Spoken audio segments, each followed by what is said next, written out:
you, Chutti Mithran. In today's chess video, I'm going to be showing you a chess game that was played by Efim Korchmar versus Abram.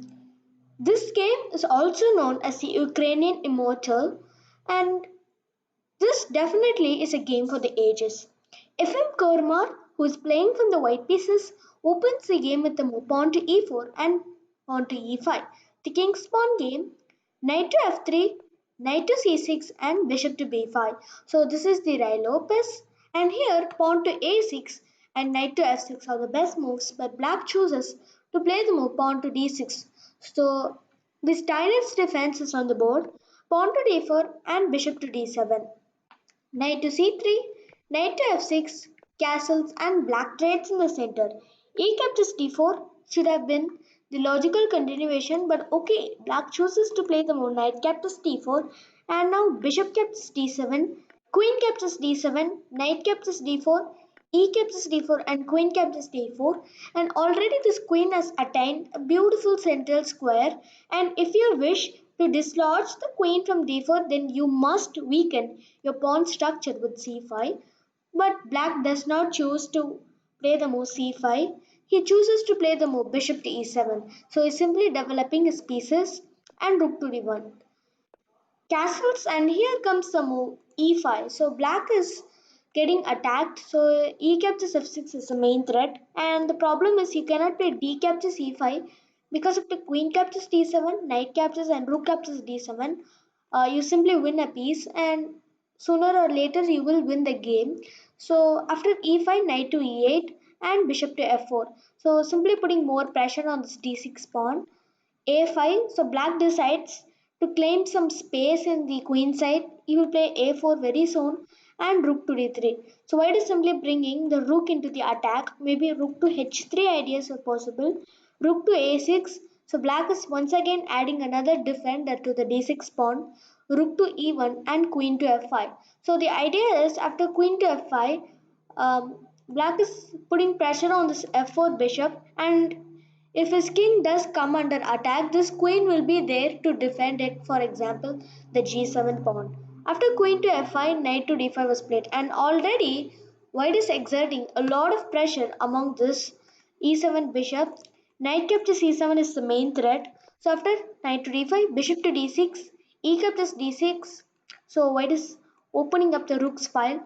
After the black played the move knight captures d6, white started to attack with rook to g3.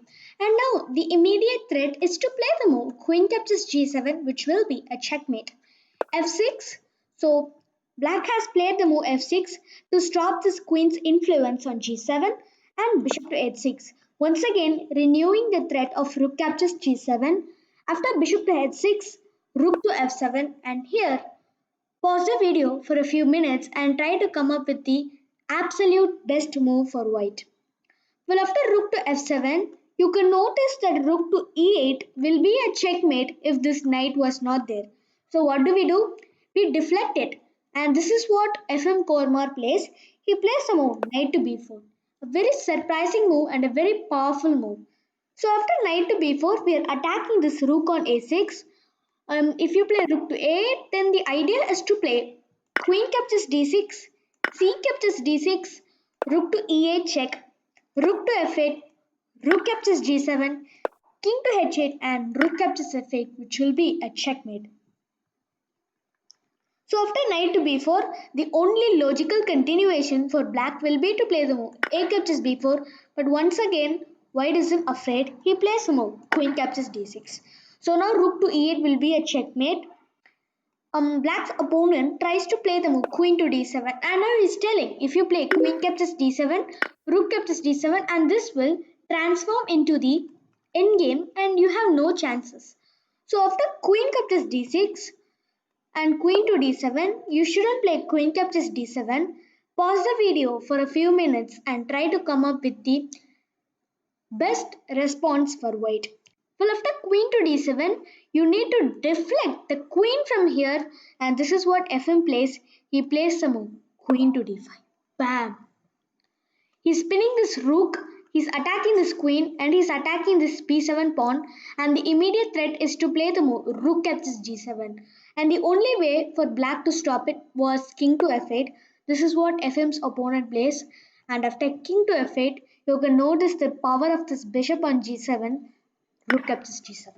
So after rook captures g7, we have just infiltrated the black's defenses, but more than that, this bishop comes into life.